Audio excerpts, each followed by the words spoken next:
इनाम मियाँ हमारे रिश्ता के चचा होते थे। बीवी की वफात के बाद चा अकेले रहने पर मजबूर हो गए। आसपास चंद रिश्तेदारों के घर थे, वो उनका ख्याल रखते।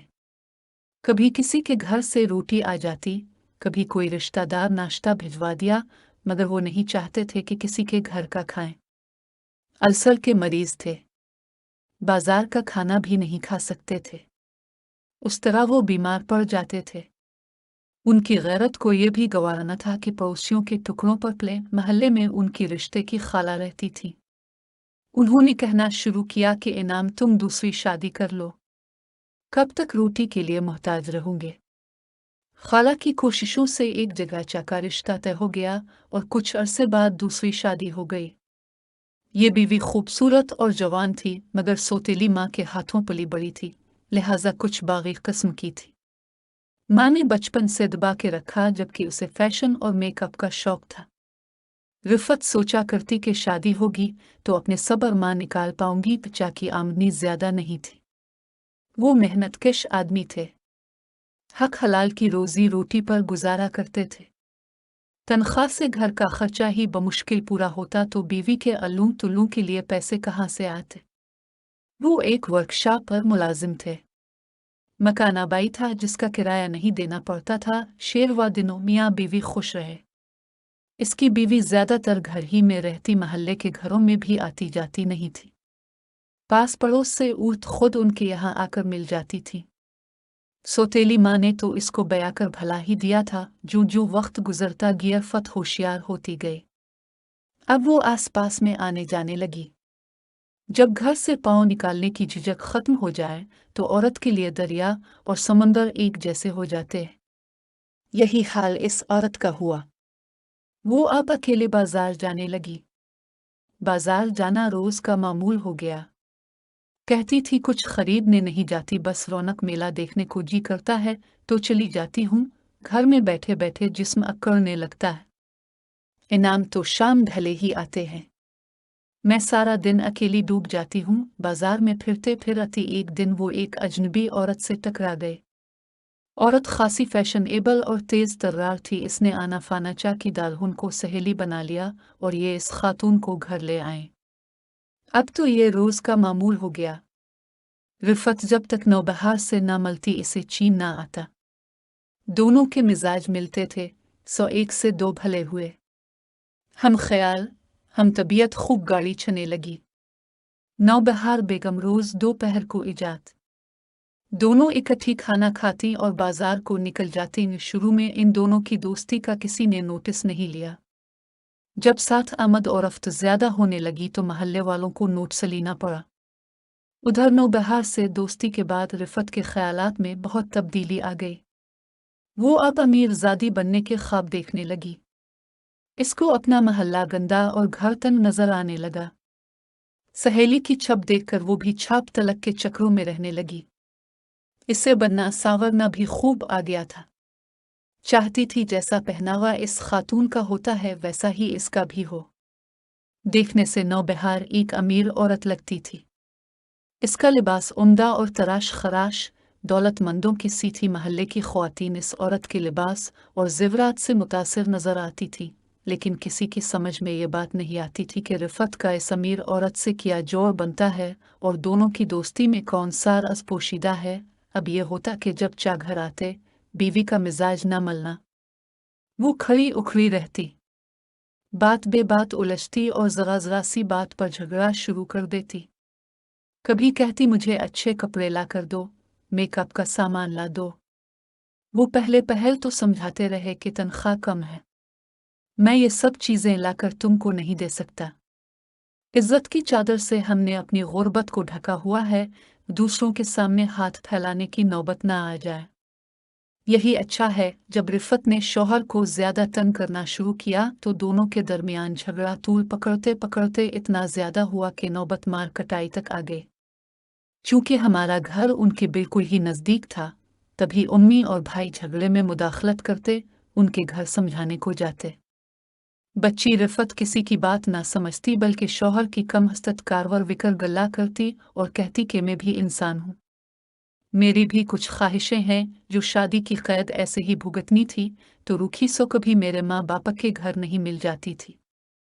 साफ जाहिर था कि रिफत ने बड़े ऊंचे ख्वाब देखने शुरू कर दिए थे और वो अपनी ख्वाहिशात की तकमील चाहती थी। शौहर बेचारा भी मजबूर था। दिन भर की मेहनत के बाद भी इसको सुकून मुयस्सर नहीं था। जब घर में कदम रखता बीवी ताना देती कि लोगों की बीवियां ऐश करती हैं तो मैं क्यों वैसे नहीं रह सकती। चचा गरीब बहुत समझाते कि बीवी अल्लाह चाहेगा तो हमारे दिन भी फिर जाएंगे, मगर नौबहार तो बच्ची को किसी और समत लिए जा रही थी। रिफत अब कार, कोठी और कीमती जेवरात के ख्वाब देखने लगी थी। नौबहार उसको अमीर बनने के कुछ नए तौर तरीके समझा रही थी, जिसका इल्म शौहर को था और न किसी और को। मगर रिफत के कदम थे कि थम ना रहे थे। नौबहार दर हकीकत इस बाजार की औरत थी और रिफत चूंकि खूबसूरत थी, वो इसको भोली भाली जानकर अपने रस्ते चिल्लाना चाह रही थी। इसके मकासद का इल्म तो खू रिफत को भी नहीं था। नौबहार उसको उकसाती, इसके शौहर की गुर्बत का एहसास दिलाती, कहती कि तुम्हारी हक तलफी हो रही है और ये सब तुम्हारी कम हमती की वजह से है जो ऐसी जिंदगी गुजारने पर इत्तिफा कर लिया है, वरना तुम्हारी जैसी सूरत वाली को तो दौलत में खेलना चाहिए था। नौबहार का एक वाकिफ कार जलील था, जिसकी वीडियो की दुकान थी। वो अक्सर रिफत को इसकी दुकान पर ले जाती जहां दोनों बैठकर आइसक्रीम खाते। जलील अच्छे किरदार का आदमी न था। इसमें भी तरीके से रिफत को नए नए ख्वाब दिखाए। नौबहार के साथ वो इसके घर भी आने लगा। जब दोनों की जान पहचान खूब हो गई तो वो रिफत के घर अकेले भी आने जाने लगा। ये शख्स बड़ा काया था। वो रिफत के लिए तोहफे भी लाने लगा, जिसमें उम्दा लिबास और मेकअप का सामान होता और मसनूई ज्वेलरी, जिसका रिफत बच्ची को होका पड़ गया था।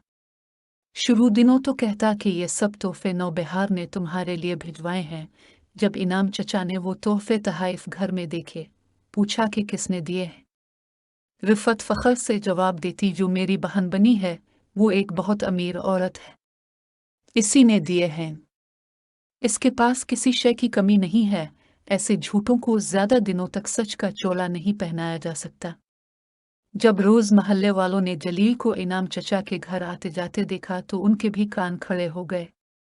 पहले तो वो चुप रहे, सोचा कि मुमकिन है ये शख्स इनाम मियाँ का रिश्ता दी रहू, लेकिन एक रोज एक दो महल्लेदारों ने चचा से इस बात का तज़किरा कर दिया। तभी उनको कुरेद हुई और एक दो पहर वो काम छोड़कर घर आ गए।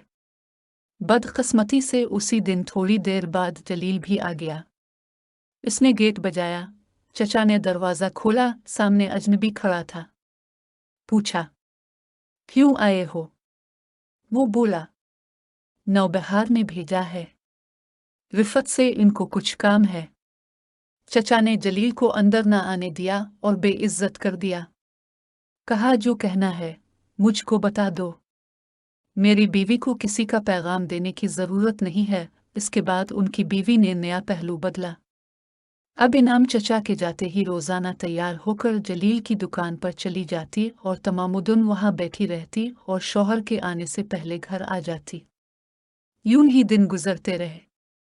रिफत के फैशन और उसकी ख्वाहिशात में भी इजाफा होता गया।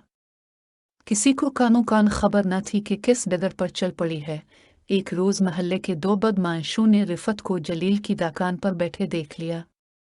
उन्होंने बच्ची को कहा कि इतनी दूर आने की क्या ज़रूरत है, तुम्हारी जो ज़रूरत है हम पूरी कर दिया करेंगे। अगले दिन ये दोनों बदमाश रिफत के दरवाजे पर पहुंच गए।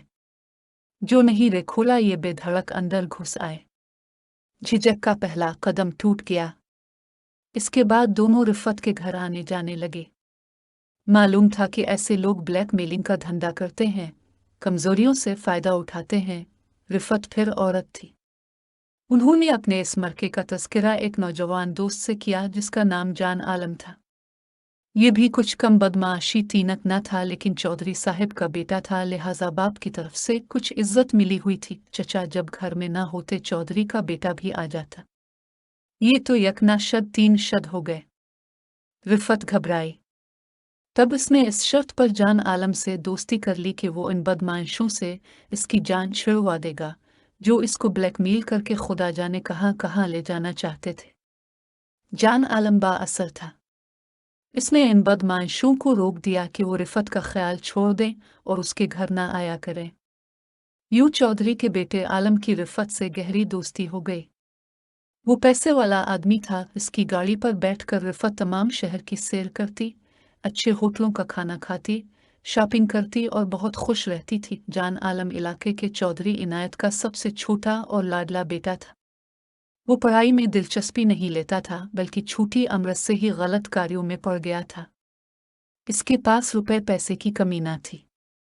वो बहुत से रुपए रिफत को दे जाता और जब सब लोग तपती दोपहर में आराम कर रहे होते वो रिफत के घर आ जाता, क्योंकि वो तो दिन भर घर में अकेली ही होती। महल्ले वाले सारा मामला भांप चुके थे, लेकिन उन्होंने इस सरफरे नौजवान के मुंह लगना मुनासिब न जाना और महल्ले के एक बुजुर्ग से जाकर कहा कि आप इनाम मिस्त्री को जाकर खबर कर दें कि ये उनके घर में क्या हो रहा है।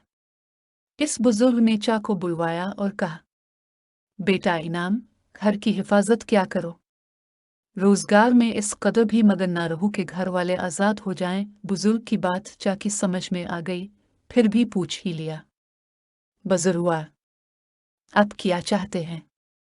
ये कि कभी कभी अपने सेठ से छुट्टी लेकर दोपहर को घर का चक्कर लगा लिया करो। ठीक है ताया जी, मैं जाऊँगा। एक रोज अचानक दोपहर को इनाम घर आ गए। देखा कि चौधरी का लड़का उनके घर का दरवाजा खोलकर अंदर जा रहा है। उनकी तोसिटी गुम हो गई, क्योंकि जान आलम ने उनके घर में दाखिल होते ही अंदर से दरवाजा लॉक कर दिया था और चा बाहर खड़े रह गए थे। अब वो अंदर कैसे जाते? चंद लम्हे बाहर खड़े सोचते रहे। तभी सामने वाला दुकानदारान के पास आया। ये दबे कदमों चलते मकान की पिछली जानिब गए और इस दुकानदार से सीढ़ी मांग कर अकबी दीवार पर चढ़ गए। फिर किसी तरह छत पर पहुंचे। झांक कर देखा, जीने का दरवाजा बंद था, मगर बावर्ची खाने की खिड़की खुली थी। उन्होंने छत की बाउंड्री से लटक कर बावर्ची खाने की खिड़की पर पांव टिकाए और खिड़की से फिसलते हुए नीचे आ गए। वो तभी बेडरूम की खटर की तरफ गए, जो थोड़ी सी खिली थी, बाकी पर पर्दा पड़ा हुआ था। झरी से झांका। बीवी और चौधरी का सपूत दोनों कमरे में थे। खटका महसूस करके उनकी बीवी बाहर आ गई। ये फौरन गिटल की ऊट में हो गए। बीवी बावर्ची खाने में गई और वहां से सहन से होती हुई बैरूनी दरवाज़ा देखने चली गई, जो अंदर से बदस्तूर बंद मिला। दरवाजे को बंद पाकर उसने इत्मीनान का सांस लिया। इस असना में इनाम चचा खिड़की के रास्ते बावर्ची खाने के अंदर पहुंच गए।